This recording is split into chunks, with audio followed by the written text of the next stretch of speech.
Hello everyone, welcome back to my YouTube channel Simplogics. My name is Yogesh Nathwani and हमने एक series of lectures चालू किया था जिसमें हम नॉट फॉर प्रॉफिट कंसर्न के अकाउंटिंग देख रहे थे। फर्स्ट लेक्चर में हमने इंट्रोडक्शन देखा जिसमें हमने देखा कि ट्रेडिंग अकाउंट और नॉन ट्रेडिंग अकाउंट क्या होते हैं, उनके फीचर्स क्या होते हैं एंड उसके बारे में हमने कुछ डिटेल्स देखी। देन नेक्स्ट लेक्चर में हमने प्रिपरेशन ऑफ फाइनल अकाउंट्स में जो होता है that is receipt and payment account, income and expenditure account and balance sheet, उसके बारे में हमने स्टडी किया कि उसके क्या फीचर्स होते हैं, उसके क्या मीनिंग होते हैं, कौन सी चीज हमें ध्यान रखनी है। जैसे कि हमने देखा कि उसमें रेवेन्यू रिसिट्स, कैपिटल रिसिट्स देखे, previous year income, current year income and next year income क्या होती है, ये सब हमने देखा था। देन उसके बाद में रिसिट्स हमने देखे कि कौन से टाइप की रिसिट्स होती है, रेवेन्यू रिसिट्स क्या होती है, कैपिटल रिसिट्स क्या होती है, ये सब का हमने डिस्टिंक्शन देखा था।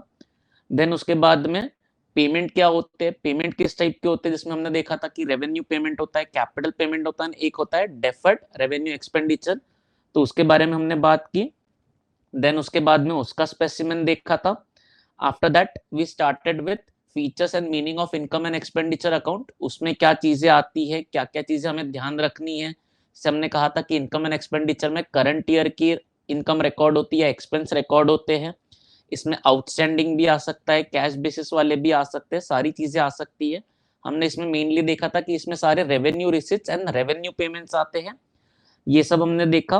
फिर इनकम एंड एक्सपेंडिचर का डिफरेंशिएशन देखा कि उसका मीनिंग क्या होता है, कौन से टाइप की इनकम आती है, कौन से टाइप की एक्सपेंसेस आते हैं एंड सो ऑन। देन उसका स्पेसिमेन देखा था। देन उसके बाद में आपको मैंने कहा था कि आप डिस्टिंक्शन पढ़ लीजिएगा। आपको अगर होपफुली आपको समझ गया होगा, फिर भी आपको कोई डाउट है तो आप कमेंट सेक्शन में कमेंट कर सकते हैं एंड मैं आपको उसके ऊपर रीजनेबल आंसर दे दूंगा या आपको एक्सप्लेनेशन प्रोवाइड कर दूंगा। देन उसके बाद में हमने बैलेंस शीट देखी थी कि बैलेंस शीट में क्या क्या चीजें आती है, क्या क्या चीजें हमें ध्यान रखनी है बनाते वक्त एंड सो ऑन। एंड फिर लास्ट हमने स्पेसिमेन ऑफ बैलेंस शीट देखा था। यहाँ पे हमने लेक्चर 2 हमारा कंक्लूड किया था एंड अब हम लेक्चर 3 स्टार्ट कर रहे हैं एनपीओ का, जिसमें हमें कुछ टर्मिनोलॉजीज देखने हैं एंड कुछ एडजस्टमेंट्स देखने हैं कि उसका मीनिंग क्या होता है एंड प्लस फाइनल अकाउंट्स में उसका एडजस्टमेंट्स क्या होता है। तो आज हम लेक्चर चालू कर रहे हैं meaning of some important terms and their treatment in final accounts. अब इसमें मोर और लेस 50 to 60% चीजें सेम है जो हमने फाइनल अकाउंट्स पढ़ते वक्त देखी थी। कि जैसे जो भी एडजस्टमेंट्स हमने देखे थे कि outstanding income, outstanding expenses, prepaid income, prepaid expenses, depreciation, stock का, यहाँ पे जो भी एडजस्टमेंट है वो काफी सिमिलर है। आई नो कि आपने वो फाइनल अकाउंट्स में पढ़ लिया है, बट फिर भी हम यहाँ पे एक बार उसका मीनिंग देख लेंगे एंड उसके जो एडजस्टमेंट्स है वो मैं आपको बता दूंगा कि एडजस्टमेंट्स कैसे करने हैं, कहाँ पे कब प्लस करना है, कहाँ पे कहाँ माइनस करना है, प्रेजेंटेशन कैसा रहेगा, क्या रहेगा। एंड देन उसके बाद में ये हम कुछ 8-10 टर्मिनोलॉजीज देखेंगे, उसके एडजस्टमेंट, उसके मीनिंग देखेंगे, उसका ट्रीटमेंट देखेंगे। एंड फिर हम ये ये लेक्चर में हम लोग कुछ 5-6 आइटम्स देखेंगे। देन उसके बाद में नेक्स्ट जो सबसे इंपॉर्टेंट चीज है या इंपॉर्टेंट आइटम है हमारे पूरे एनपीओ का, दैट इज सब्सक्रिप्शन। जो मेंबर्स से हम पैसा लेते हैं तो उसका जो ट्रीटमेंट होता है that is very important for this chapter. And mainly adjustments जो आती है क्वेश्चन में वो उसी के ऊपर आते हैं। तो हम एक डेडिकेटेड लेक्चर लेंगे सब्सक्रिप्शन के ऊपर कि सब्सक्रिप्शन क्या होता है, सब्सक्रिप्शन की एडजस्टमेंट्स कैसे होती है एंड वो क्वेश्चंस में किस तरीके से आते हैं। हम एक दो क्वेश्चंस भी सॉल्व करेंगे सब्सक्रिप्शन पे। एंड देन बैलेंस हम चीजें जो बची रहेगी हमारी 4-5 चीजें वो लेके हम हमारे थ्योरी वाला लेक्चर कंक्लूड करेंगे। एंड देन फिर हम 3-4 क्वेश्चंस मैं आपको सॉल्व करके बताऊंगा कि आपको सॉल्व कैसे करना है, मार्किंग कैसे करनी है, क्वेश्चन रीड कैसे करना है एंड उसको सॉल्व कैसे करना है। एडजस्टमेंट सारी जब एक साथ आती है तब हमने उसको कैसे मार्किंग करना है, कैसे सॉल्व करना है। तो चलिए पहले हम कुछ इजी टॉपिक से चालू करते हैं। ठीक है, जो हमने ऑलरेडी फर्स्ट चैप्टर जो है आपका पार्टनरशिप फाइनल अकाउंट्स, उसमें आपने ये एडजस्टमेंट्स पढ़ी है।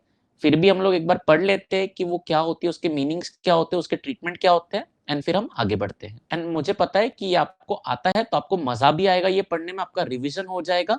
वो चैप्टर में भी अगर आपको कोई डाउट होगा या डिफिकल्टी होगी कोई पर्टिकुलर एडजस्टमेंट में तो वो यहाँ कवर हो जाएगा। तो चलिए हम चालू करते हैं आज का लेक्चर जो है meaning of some important terms and their treatment in final accounts. ठीक है, तो हमारा पहला जो टर्म है दैट इज आउटस्टैंडिंग एक्सपेंस।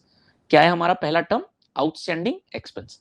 अब आउटस्टैंडिंग का अगर हम मीनिंग देखें जो अकाउंट्स में है, दैट इज अनपेड। आउटस्टैंडिंग मतलब क्या? अनपेड। अब यहाँ पे हम देख रहे हैं outstanding expense, that means unpaid expenses. मतलब क्या कि हमने कोई खर्चा किया है, हमने खर्चा किया है बट उसका अब तक पेमेंट नहीं किया। जैसे कि अगर मैं आपको एक सिंपल एग्जांपल दूं, तो हमने कोई हमारे यहाँ पे वर्कर काम करता है, हमने उसको सैलरी देनी है बट हमने अब तक दी नहीं है। ओके, तो जैसे कि अगर मैंने मार्च के महीने में 10,000 रुपीज की सैलरी देनी थी, बट मैंने उसको मार्च की सैलरी, लेट्स से कि मैं उसको 7 या 10 अप्रैल को देता हूं, तो वो 31 मार्च को सैलरी तो ड्यू हो गई है, हमारी रिस्पॉन्सिबिलिटी तो ड्यू हो गई है, बट हमने अब तक उसको पे नहीं किया। हम उसको कब पे करेंगे? अप्रैल में। तो 31 मार्च को वो क्या कहलाएगी? Outstanding salary. तो इसका मीनिंग क्या होता है? Outstanding expenses are the expenses which are unpaid by the organization. तो जब हमने एक्सपेंस इनकर किया है, हमें अक्रूवल कंसेप्ट पता है जो हमें बोलता है कि हमें एक्सपेंस और इनकम कब रिकॉर्ड करनी है, as and when they become due. तो हमें पता है कि 31 मार्च को जो 10,000 की सैलरी है वो ड्यू हो चुकी है, तो मुझे जब ड्यू हो चुकी है तब उसे रिकॉर्ड करनी है, इररिस्पेक्टिव ऑफ द फैक्ट कि मैंने उसका पेमेंट किया है या नहीं किया है। ठीक है, तो जब 31 मार्च को ये सैलरी जो है हमने पे नहीं की है, तो हम उसे आउटस्टैंडिंग सैलरी बोलते हैं, राइट। तो अक्रूवल कंसेप्ट बोलता है कि अगर आपने इसका पेमेंट किया है या नहीं किया है, आपको इसे एज अ एक्सपेंस रिकॉर्ड करना पड़ेगा। तो इसके जो ट्रीटमेंट है काफी सिंपल है। जो एडजस्टमेंट हमें फाइनल अकाउंट्स में करने हैं, पहला है कि भाई मेरा ये एक्सपेंस इनकर हुआ है, तो मुझे एक्सपेंस में ऐड करना पड़ेगा। तो हमारा फर्स्ट ट्रीटमेंट क्या है कि add the amount in the concern expenditure on the expenditure side. ये एक हो गया कि हमारा खर्चा है तो हम खर्चे में दिखाएंगे, and at the very same time हमने इसका पेमेंट नहीं किया है। ओके, हमने इसका पेमेंट नहीं किया है तो हमारी लिए रिस्पॉन्सिबिलिटी बन जाती है, हमारे लिए लाइबिलिटी बन जाती है कि हमें इसका सैलरी का जो पेमेंट है वो करना है। तो इसलिए इसका सेकेंड इफेक्ट कहां पे जाता है? हम इसे लाइबिलिटी में दिखाएंगे as a outstanding salary, outstanding expense. तो सेकेंड एडजस्टमेंट उसका कहां पे जाता है? Show the outstanding expenses on the liability side of the balance sheet. तो हमने देखा आउटस्टैंडिंग एक्सपेंसेस के दो ट्रीटमेंट।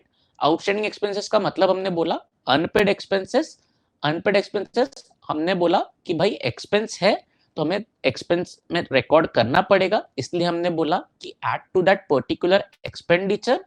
एंड हमने सेकेंड ट्रीटमेंट बोला कि this is a liability for me, क्योंकि हमने इसका पेमेंट अब तक किया नहीं है, तो मेरी लाइबिलिटी है या मेरी रिस्पॉन्सिबिलिटी है कि मैं इसका पेमेंट करूं, इसलिए हम इसको सेकेंड इफेक्ट दिखाएंगे लाइबिलिटी साइड में।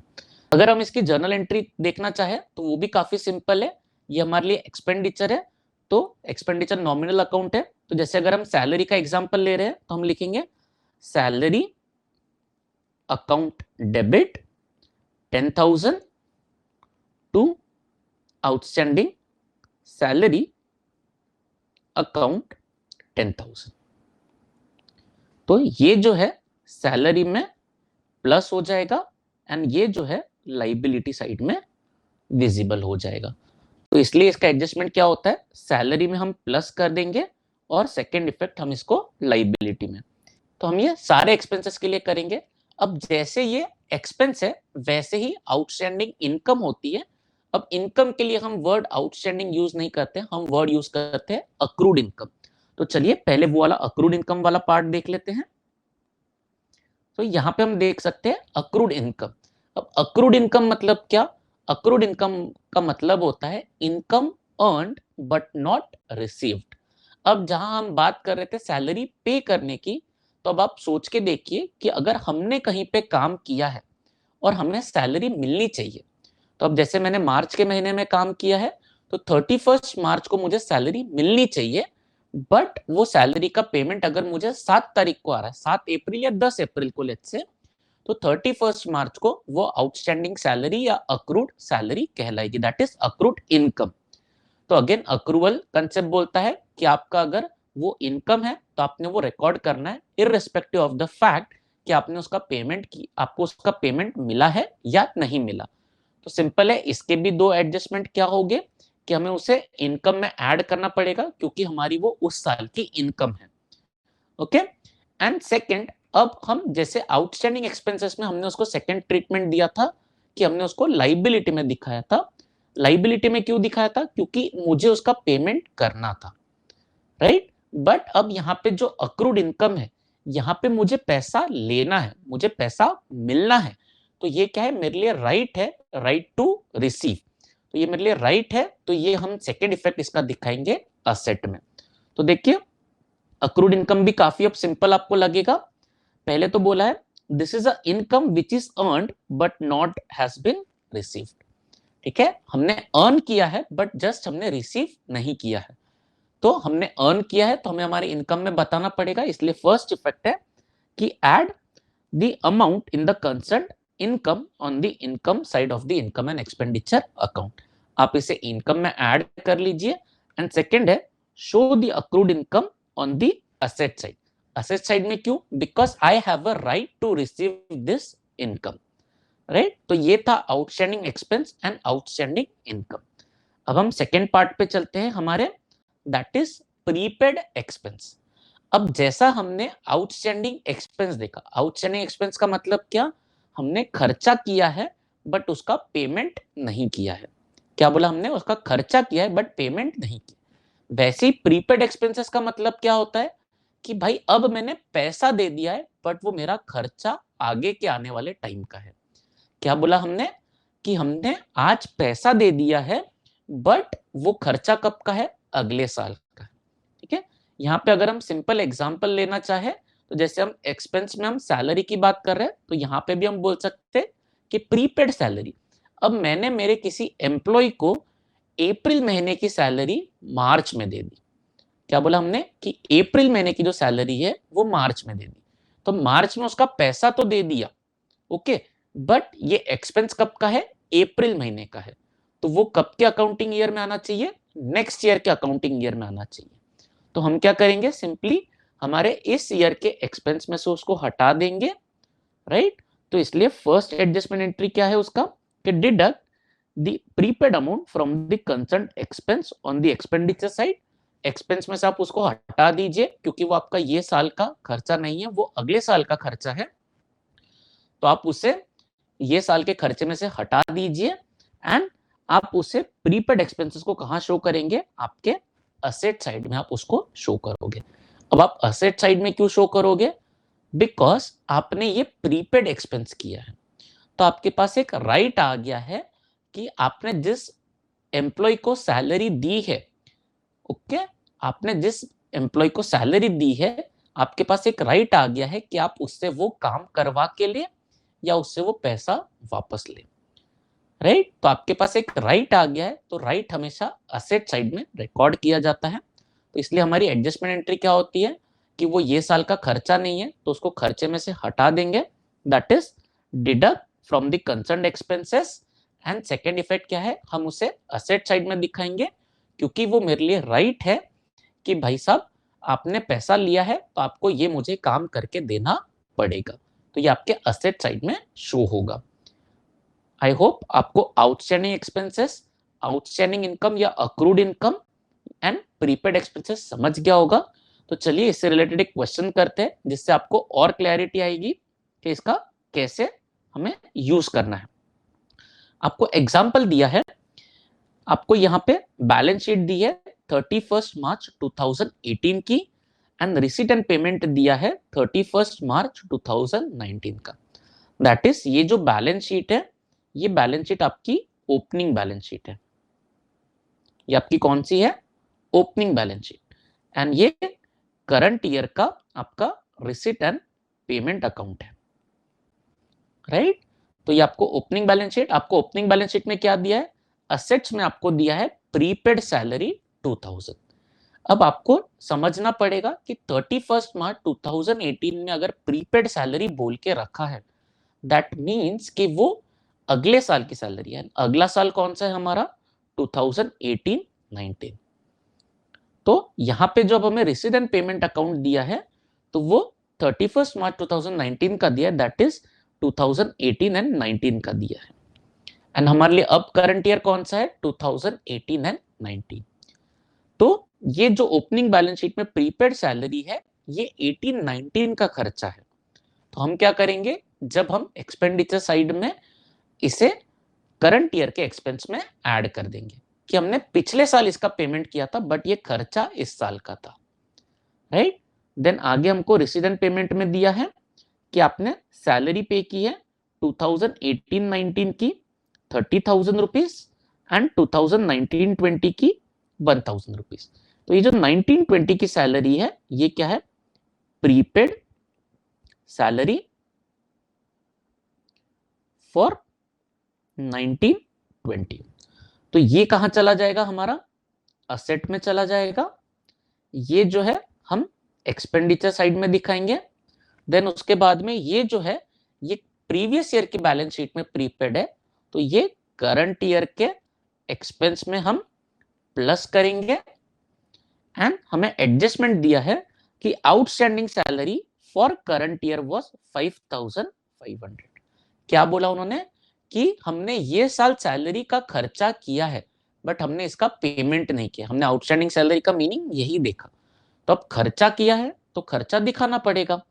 तो इसका हम एंट्री क्या पास करेंगे, आउटस्टैंडिंग सैलरी का, सैलरी में प्लस करेंगे expenditure side and second entry आएगा लाइबिलिटी में, राइट। तो ये हमारा क्वेश्चन दिया है। तो चलिए अगर हमें सॉल्व करना है तो हम कैसे करेंगे, हम एक्सपेंडिचर साइड में लिखेंगे टू सैलरी, इनर कॉलम में 30,000, ऐड करेंगे प्रीपेड प्रीवियस ईयर, या आप इसे लिख सकते हैं कि सैलरी पेड इन 17-18। आपने 17-18 में इसे पे किया था बट ये खर्चा जो है वो 18-19 का है।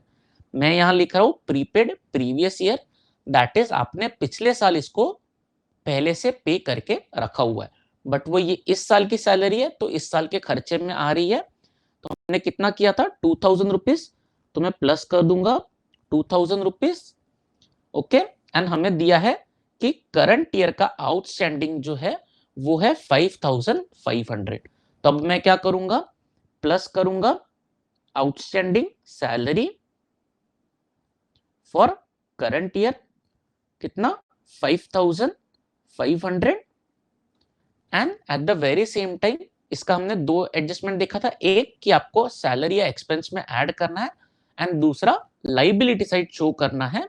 तो मैं बैलेंस शीट में दिखाऊंगा यहां पे आउटस्टैंडिंग सैलरी करंट ईयर कितना 5,500, ओके। एंड फाइनली ये वाली जो 19-20 की सैलरी है ये डायरेक्टली मैं बैलेंस शीट में दिखाऊंगा, क्या नाम से, प्रीपेड सैलरी, क्या दिखाऊंगा, प्रीपेड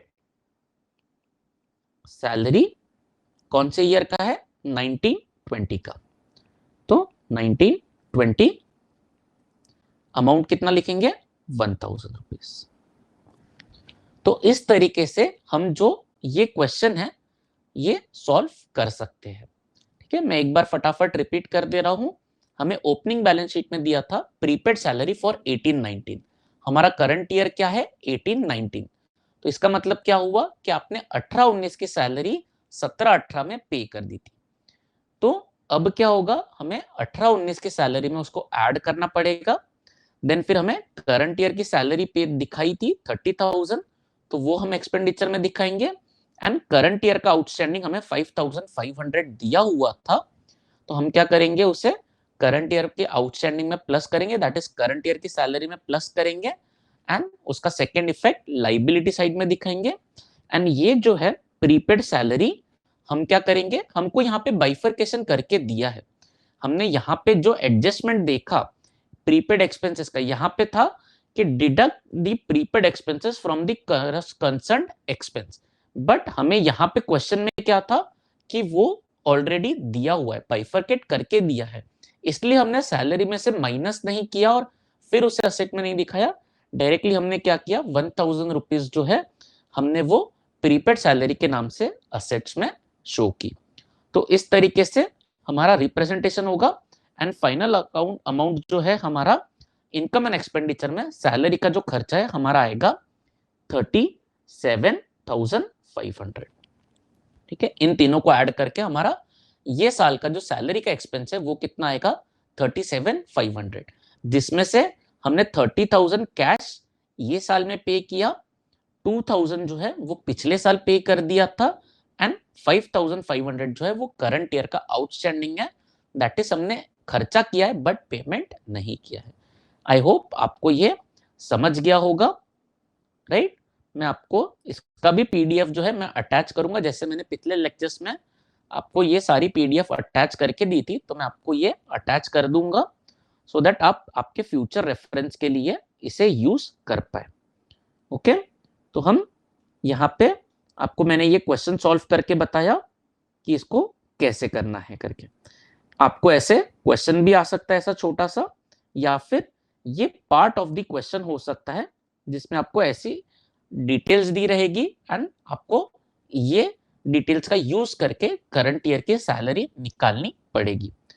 तो आपको इस तरीके से क्वेश्चन सॉल्व करना है। चलिए हम आगे बढ़ते हैं। अगला अक्रूड इनकम या आउटस्टैंडिंग इनकम, इसका मैंने आपको ऑलरेडी डिस्कशन हमने कर लिया है, तो ये तीन हमारे एडजस्टमेंट डिस्कशन हो चुके हैं। आई होप आपको ये समझ गए होंगे। चलिए हम आगे बढ़ते हैं, आगे का डिस्कशन कंटिन्यू करते हैं। अब है इनकम रिसीव्ड इन एडवांस। जैसा हमने प्रीपेड एक्सपेंसेस देखा वैसा ही इनकम रिसीव्ड इन एडवांस भी एक कंसेप्ट है, जहां पे हमारा जो इनकम है वो आगे आने वाला है बट हमें उसका पैसा आज ही मिल चुका है। क्या बोला हमने? हमारा जो इनकम है वो अगले साल होने वाला है बट हमें एडवांस में उसका पैसा मिल चुका है, राइट। तो अब जस्ट हमें पैसा मिला है दैट डजंट मीन कि वो मेरी इनकम है ना। तो हमें क्या करना पड़ेगा, हमारा वो आज का इनकम नहीं है, वो अगले साल का इनकम है, तो हम उसे आज की इनकम में से हटा देंगे। तो उसका पहला इफेक्ट क्या होगा, deduct the amount from the concerned income on the income side, and second क्या, show the prepaid income on the liability side. Yes, आपने सही देखा और सही सुना, हमको ये जो प्रीपेड इनकम है ये लाइबिलिटी साइड शो करना है। हमने कहा कि अगर हमारा आउटस्टैंडिंग इनकम है तो जैसे हमें राइट टू रिसीव है, तो राइट हमारा जो होता है वो बैलेंस शीट में आता है असेट साइड में। वैसे ही अगर हमें एडवांस में इनकम मिला है तो जब तक वो हमारा पैसा नहीं बनता है तब तक हमारे लिए वो लाइबिलिटी होती है, हमारे पास किसी और का पैसा है, राइट। तो ये एक रिस्पॉन्सिबिलिटी है जो वो जब तक हमारी इनकम नहीं होती है तब तक हमें उस पैसों को संभाल के रखना है। तो रिस्पॉन्सिबिलिटी होती है, तो आपको याद रखना है कि रिस्पॉन्सिबिलिटी जो होती है या लाइबिलिटी साइड आती है, राइट। तो हमें दो चीजें आप समझी है कि अगर वो हमारी रिस्पॉन्सिबिलिटी है तो वो लाइबिलिटी साइड आएगी, एंड वही अगर वो मेरा राइट है तो वो असेट साइड में आएगा। तो जो एडवांस इनकम होती है वो हमारे लिए रिस्पॉन्सिबिलिटी होती है, इसलिए वो लाइबिलिटी साइड में आती है। तो देखिए इनकम रिसीव्ड इन एडवांस के बारे में क्या लिखा है, sometimes income is received during the year which is actually related to next year. हमें पैसा मिला है बट वो इनकम कब का है, अगले साल का है, तो it is income received but not earned.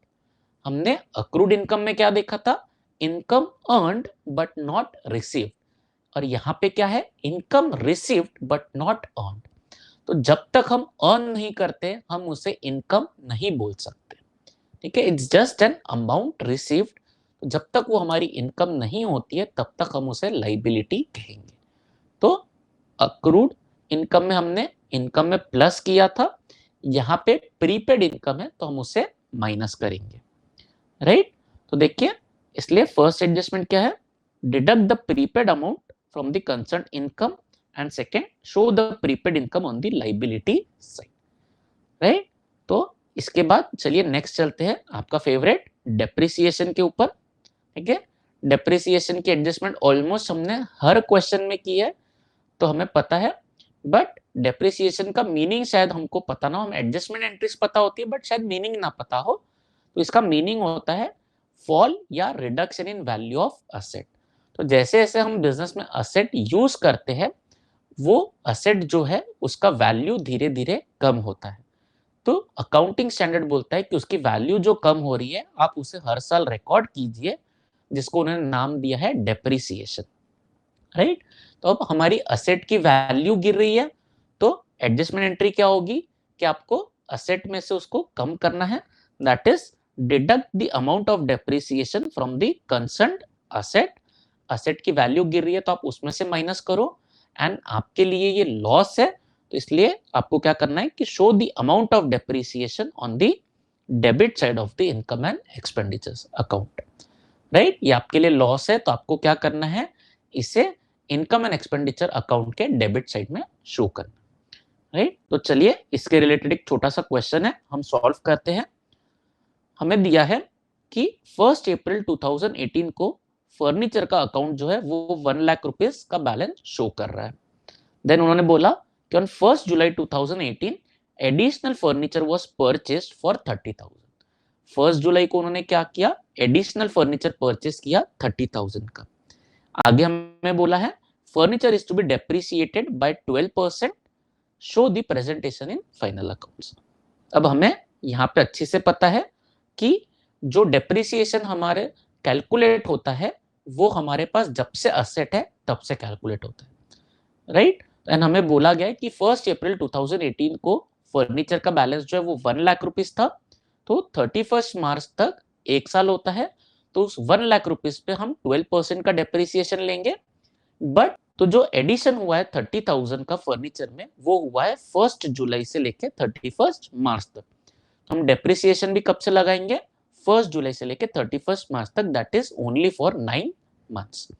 तो चलिए हम इसके लिए वर्किंग नोट करते हैं जिसमें हम कैलकुलेशन करते हैं कुछ डेप्रिसिएशन के, ठीक है।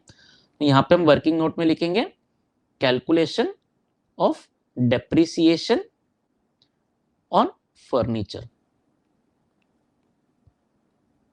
जहां पे हमें पता है 1 लाख रुपीस का जो फर्नीचर है उस पे हम 12% लगाएंगे, that is for whole year, जो कि आएगा 12,000 रुपीज।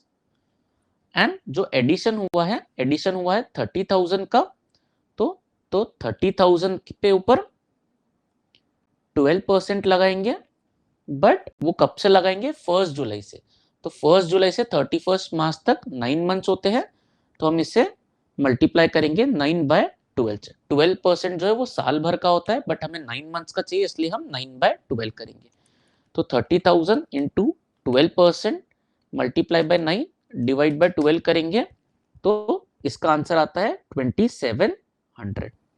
तो टोटल डेप्रिसिएशन हमारा आ जाएगा 14,700। तो ड्यूरिंग द ईयर हमारा डेप्रिसिएशन कितना आएगा, 14,700। तो हम इसे प्रेजेंट कैसे करेंगे, तो हम असेट साइड में लिखेंगे फर्नीचर, उसका opening balance 1 lakh rupees, plus करेंगे addition during the year, that is 30,000। तो हमारा फर्नीचर का बैलेंस आ जाएगा 1,30,000। इसमें से हम लोग लेस करेंगे डेप्रिसिएशन एट द रेट 12%, जो कि हमारा आया है 14,700, राइट। हमें डिडक्ट करना है, डिडक्ट करने के लिए मैं ब्रैकेट यूज करता हूं ताकि मुझे ध्यान रहे कि मुझे ये फिगर माइनस करनी है। तो हम 1,30,000 माइनस 14,700 करें तो हमारा आंसर आता है 1,15,300। एंड यही जो 14,000 का डेप्रिसिएशन है 14,700 का, हम वो एक्सपेंडिचर साइड दिखाएंगे डेप्रिसिएशन ऑन फर्नीचर के नाम से। कितना अमाउंट, 14,700, राइट। तो ये भी अगेन हमारा पार्ट ऑफ द क्वेश्चन रहता है। डेप्रिसिएशन की अगर एंट्री आती है या एडजस्टमेंट आता है तो हमें इस हिसाब से, अगर एडिशनल फर्नीचर है परचेस ड्यूरिंग द ईयर तो वो ऐड करना है, एंड हमें उसके ऊपर का डेप्रिसिएशन कैलकुलेट करना है जब से वो है बिजनेस में तब से। जो 30,000 का एडिशन था वो 1 जुलाई से हुआ है तो 9 मंथ्स होता है, तो इसलिए हमने यहाँ पे 9 मंथ्स का कैलकुलेशन दिखाया है, राइट। एंड देन इस तरीके से हम लोग डेप्रिसिएशन का ट्रीटमेंट करेंगे। चलिए हम आगे बढ़ते हैं हमारे इसमें, ठीक है। एक स्पेसिफिक टॉपिक या स्पेसिफिक एडजस्टमेंट एंट्री जो एनपीओ के लिए है, that is capitalization of entrance fee. अब एंट्रेंस फीस क्या होती है, नाम से हमें समझ रहा है कि कोई भी जब मेंबर हमारे ऑर्गेनाइजेशन में एंटर करता है तो हम उससे एक फीस लेते हैं जिसे हम एंट्रेंस फी बोलते हैं। जो भी हमारे ऑर्गेनाइजेशन का मेंबर बनना चाहता है हम उसे एंट्रेंस फीस कलेक्ट करते हैं। तो अब ये एंट्रेंस फीस जो होता है जनरली कैपिटल रिसिट होता है। एंड हमने कैपिटल एंड रेवेन्यू रिसिट्स का डिफरेंशिएट बिटवीन देखा था, उसका क्या होता है मतलब मीनिंग देखा था। एंड हमने देखा था कि जो रेवेन्यू रिसिट होता है वो इनकम एंड एक्सपेंडिचर अकाउंट में जाता है एंड जो कैपिटल रिसिट होता है वो बैलेंस शीट में जाता है। तो एंट्रेंस फीस जो होता है generally it is treated as capital receipt, तो ये लाइबिलिटी साइड में जाएगा बैलेंस शीट में। बट कभी कभी ये हो सकता है हमें क्वेश्चन में इंस्ट्रक्शंस दिए जाएंगे कि ये जो एंट्रेंस फीस है इसका कुछ पोर्शन आप कैपिटलाइज कीजिए। तो उसका मतलब होगा कि कुछ जितना पोर्शन हमें कैपिटलाइज करने को बोला है it has to be treated as capital receipt, तो वो लाइबिलिटी में जाएगा। एंड बाकी का जो पोर्शन है it is to be treated as revenue receipt, तो वो इनकम साइड में जाएगा, राइट। तो देखिए क्या लिखा है, entrance fees are the fees paid by the person who intend to become a member of the organization concerned। आगे लिखा है generally entrance fees are treated as capital receipt और income, but sometimes it can be treated as revenue receipts and part of it can be treated as capital receipt. तो general तौर पे हमें इसे capital receipt treat करना है, but हमें अगर बोला गया है कि पार्ट आप कैपिटल ट्रीट कीजिए पार्ट आप रेवेन्यू ट्रीट कीजिए तो आपको वैसे करना है, राइट। तो इसके आपको अगर डबल इफेक्ट देना है तो आपको क्या करना पड़ेगा, आप जो है एंट्रेंस फीस का अमाउंट है आप आपके इनकम साइड में लिखेंगे, देन उसमें से जितना आपको कैपिटलाइज करने को बोला गया है आप उतना डिडक्ट कर देंगे, तो बैलेंस जो है वो रेवेन्यू रिसीट ट्रीट हो जाएगा, तो आपके वो इनकम साइड में दिखेगा। एंड जो कैपिटल आपने कैपिटलाइज करने वाला अमाउंट है वो आप क्या करेंगे आपके कैपिटल फंड में ऐड कर देंगे। तो देखिए क्या लिखा है, two effects, deduct the amount of the entrance fee to be capitalized from the income side of the income and expenditure account, क्योंकि ये कैपिटलाइज करना है तो उतना पार्ट आप डिडक्ट कर लीजिए एंड वो अमाउंट को क्या करना है add the amount deducted to the capital fund. आपको कैपिटल फंड में क्या करना पड़ेगा, इसे ऐड करना पड़ेगा। तो ये आपके दो इफेक्ट होते हैं। चलिए हम इसे क्वेश्चन के द्वारा सीख लेते हैं तो हमको समझ जाएगा कि इसे कैसे करना है। क्वेश्चन आपको दिया है कि एंट्रेंस फीस रिसीव्ड 50,000 एंड आपको एडिशनल इंफॉर्मेशन में दिया है कि 50% of the fee should be capitalize. That means कि ये जो 50,000 है इसके दो पार्ट होंगे, पहला 50% दैट इज 25,000, इसे आप रेवेन्यू रिसीट बोलेंगे, एंड बचा हुआ जो 50,000 50% है दैट इज 25,000, आप इसे क्या बोलेंगे कैपिटल रिसीट। तो हम क्या करेंगे, इसे हम इनकम एंड एक्सपेंडिचर में इनकम साइड में लिखेंगे by entrance fee, inner column में 50,000, फिर हम लिखेंगे less amount to be capitalize 50% that is 25,000। Again ये वैल्यू डिडक्ट करनी है तो इसलिए मैं ब्रैकेट में लिख रहा हूं, तो आउटर कॉलम में आ जाएगा 25,000 एंड ये जो 25,000 हमने डिडक्ट किया है हम यहाँ पे कैपिटल फंड दिया रहेगा हमें, लेट्स से एक्स अमाउंट दिया है, हम उसमें ऐड कर देंगे एंट्रेंस फी, कितना अमाउंट 25,000 एंड देन ये टोटल हमारा बाहर आ जाएगा। काफी सिंपल एडजस्टमेंट है, जितना हमें कैपिटलाइज करने को बोला है उतना हम इनकम साइड से डिडक्ट कर देंगे और उसे कैपिटल फंड में ऐड कर देंगे, राइट। तो ये था हमारा capitalization of entrance fee, right. चलिए अगला इस पे चलते हैं, that is creation of special fund out of donation. ये जितना हमें बड़ा वर्ड दिख रहा है बट ये समझने में काफी सिंपल है, अब हमें पता है डोनेशन का मीनिंग क्या होता है कि जब कोई पर्सन हमें कुछ अमाउंट दे, ठीक है, जिसके अगेंस्ट में वो हमें कुछ डिमांड नहीं कर रहा है, राइट, तो हम उसे डोनेशन कहते हैं। ठीक है, उन्होंने हमें हेल्प करने के लिए चैरिटी किया है तो हम उसे डोनेशन बोलते हैं। ठीक है, अब डोनेशन दो तरह के हो सकते हैं। एक ये कि उसने हमें पैसा दे दिया और साथ में कोई डायरेक्शंस नहीं दिए कि इस पैसों का यूज हमें किस चीज के लिए करना है, इसे हम बोलते हैं general donation. And general donation हम क्या कर सकते हैं, नाम से ही समझ में आ रहा है कि ये जनरल है तो हम इसे किसी भी पर्पस के लिए यूज कर सकते हैं। तो जनरल डोनेशन जो होते हैं हम उसे रेवेन्यू रिसीट्स ट्रीट करते हैं एंड इसे हम इनकम साइड में बताते हैं। बट अगर किसी पर्सन ने हमें डोनेशन दिया बट उसके साथ में स्पेसिफिक इंस्ट्रक्शंस दिए हैं कि आप इन पैसों का इस्तेमाल सिर्फ ये पर्टिकुलर चीज के लिए कर सकते हैं, तो हम उसे कहते हैं specific donation. And specific donation हमारे लिए वो लाइबिलिटी होती है क्योंकि सामने वाले पर्सन ने हमको इंस्ट्रक्शन दिया है कि ये जो डोनेशन का पैसा है किसी स्पेसिफिक पर्पस के लिए यूज होना चाहिए। तो हम क्या करेंगे, या हमारा लाइबिलिटी है या हमारी रिस्पॉन्सिबिलिटी है कि हम वो पैसों का इस्तेमाल सिर्फ और सिर्फ उसी चीज के लिए करें।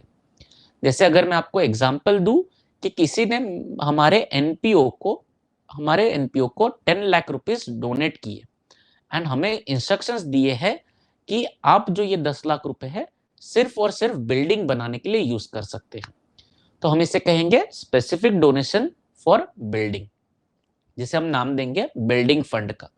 तो अब हमारी एक रिस्पॉन्सिबिलिटी बन जाती है कि ये जो 10 लाख रुपीस है हम इसका इस्तेमाल सिर्फ और सिर्फ बिल्डिंग बनाने के लिए करेंगे। इसीलिए अगर हमें स्पेसिफिक इंस्ट्रक्शंस मिले हैं अलोंग विद डोनेशन तो हम उसे स्पेसिफिक डोनेशन कहेंगे और वो लाइबिलिटी साइड शो होगा। एंड अगर हमें कुछ अमाउंट रिसीव हुआ है बट उसके साथ में कोई इंस्ट्रक्शन रिसीव नहीं हुआ है तो हम उसे जनरल डोनेशन कहेंगे एंड वो हमारे लिए रेवेन्यू इनकम होगा एंड वो income side of income and expenditure show किया जाएगा। तो चलिए देखते हैं क्या लिखा है करके। पहला है general donation, it is treated as revenue income and will be shown on the income side of the income and expenditure account। आगे लिखा है these donations are given without any condition। इसके साथ में कोई भी कंडीशन या कोई भी इंस्ट्रक्शंस अटैच नहीं है कि आपको इसका यूज किस लिए करना है, तो हम उसे जनरल डोनेशन कहते हैं। एंड स्पेसिफिक डोनेशन में लिखा है donation are sometime given for specific purpose, the donor specifies the purpose for utilizing the amount donated by him। जैसे हमने बिल्डिंग फंड का एग्जांपल लिया था कि उसने हमें 10 लाख रुपए दिया और हमें इंस्ट्रक्ट किया कि आप इसका इस्तेमाल सिर्फ बिल्डिंग बनाने के लिए कर सकते हैं, तो ये हो गया स्पेसिफिक डोनेशन। तो एग्जांपल दिया है donation for building fund, donation for prize fund, donation for sports tournament etcetera. तो such donation should be shown on the liability side of the balance sheet। and liability side क्यों, क्योंकि हमारी responsibility है कि इन पैसों का इस्तेमाल सिर्फ और सिर्फ हमें जो दिए गए इंस्ट्रक्शंस है उसी के हिसाब से करना है, राइट। तो ये था हमारा 7वां इंपॉर्टेंट पॉइंट जो हमें ध्यान रखना है। एंड ये लेक्चर के लिए लास्ट पॉइंट है हमारा, that is opening balance of assets and liabilities. आपने जब रिसीट एंड पेमेंट हमने देखा था तब आपने नोटिस किया होगा कि वहां पे कुछ आइटम्स थी प्रीवियस ईयर की, राइट। तो वो प्रीवियस ईयर का हमें काम कहां पे पड़ेगा, अगर हमें क्वेश्चन में कैपिटल फंड नहीं दिया है। क्या बोला हमने कि हमें अगर क्वेश्चन सॉल्व करते वक्त कैपिटल फंड नहीं दिया है तो हमें क्या करना पड़ेगा, ओपनिंग बैलेंस शीट बनानी पड़ेगी। दैट इज क्या, हमारी जो लास्ट ईयर की बैलेंस शीट है हमें वो बनानी पड़ेगी। तो हमें जो क्वेश्चन में प्रीवियस ईयर के कुछ डिटेल्स दिए रहेंगे तो उसकी मदद से हम ओपनिंग बैलेंस शीट बनाएंगे जिससे हमें ओपनिंग कैपिटल फंड मिलेगा। देन उसमें हम सरप्लस या डेफिसिट प्लस माइनस करेंगे। ड्यूरिंग द ईयर कुछ अगर कैपिटलाइजेशन हुआ है तो हम वो प्लस करेंगे एंड देन हमें closing balance of capital fund मिलेगा। तो हमें कभी कभी जरूरत पड़ सकती है कि हम हमारे लिए ओपनिंग बैलेंस शीट बनाएं, तो उसके लिए हमें कुछ चीजों का ध्यान रखना है। तो चलिए देखते हैं क्या लिखा है। Opening balance of assets and liability, that is opening balance sheet. At the beginning of the accounting year, accounts of assets and liabilities show balances. With this opening balance sheet is prepared to ascertain the balance of capital fund. हम क्यों बना रहे हैं? ताकि हम capital fund का opening balance ascertain कर सके, right? Most of the question में कैपिटल फंड की डिटेल्स दी होती है, बट कभी कभी हो सकता है कि हमें कैपिटल फंड ना दिया हो, बट हमारे पास अगर ओपनिंग बैलेंस शीट के रिलेटेड कुछ डिटेल्स है तो हम उसकी मदद से असेट्स लिखेंगे, लाइबिलिटीज लिखेंगे, एंड जो दोनों का डिफरेंस रहेगा वो कैपिटल फंड रहेगा. तो हम इस तरीके से भी opening balance of capital fund निकाल सकते हैं. आगे लिखा है, while preparing final accounts of the concern, these balances are properly taken into account. And आगे लिखा है, capital fund should be represented on the liability side of the balance sheet. ये हमें काफी अच्छे से पता है कि जो ट्रेडिंग कंसर्न होते हैं, प्रॉफिट मेकिंग कंसर्न होते हैं, वो जो पैसा इन्वेस्ट करते हैं हम उसे कैपिटल बोलते हैं, एंड वो कैपिटल जो है वो लाइबिलिटी साइड में दिखाई देता है. उसी तरीके से एनपीओ में भी जो लोग पैसा यहाँ पे डोनेट करते हैं या कैपिटलाइज किया जाता है, या फिर जो हम सरप्लस रिसीव कर करके हमारा जो फंड क्रिएट होता है, जो मेंबर्स फंड बनाते हैं, उसे हम कैपिटल फंड कहते हैं, एंड वो लाइबिलिटी साइड में शो होता है, राइट? तो आई होप आपको ये सारे जो 8 हमने आज पॉइंट्स डिस्कस किए आपको काफी इजीली और अच्छे से समझ गए होंगे. एंड आपको ये वीडियो अगर अच्छा लगा होगा तो प्लीज आप आपके फ्रेंड्स के साथ इसे शेयर कीजिएगा ताकि उन्हें भी हेल्प मिल सके.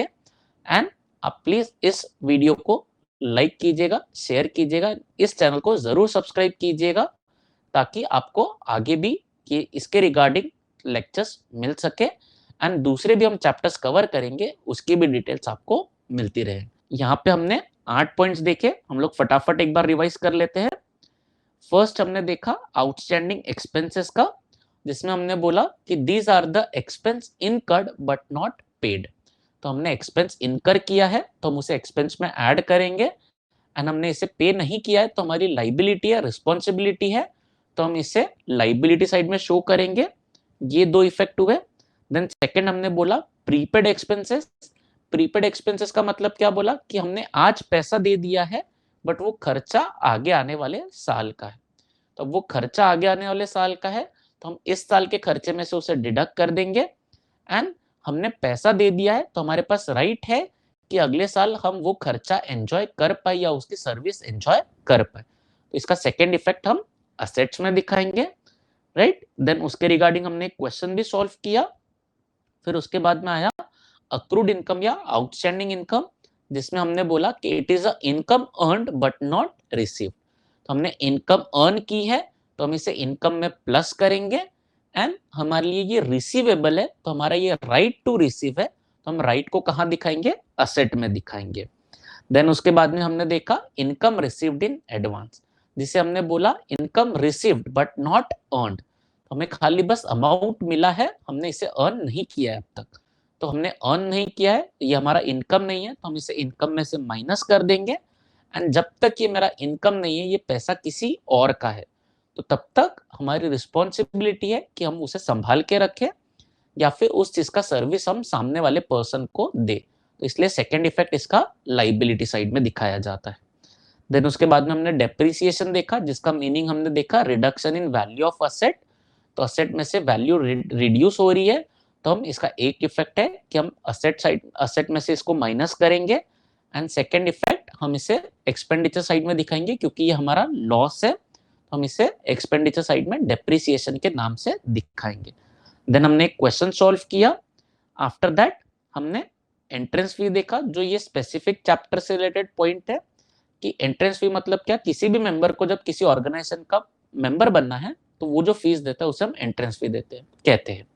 जनरली ये एंट्रेंस फी कैपिटल रिसीट होता है तो ये कैपिटल फंड में ऐड हो जाता है, बट कभी कभी हमें इंस्ट्रक्शंस दिए जा सकते हैं कि पार्ट आपको इसका रेवेन्यू ट्रीट करना है, पार्ट आपको इसको कैपिटल रिसीट करना है.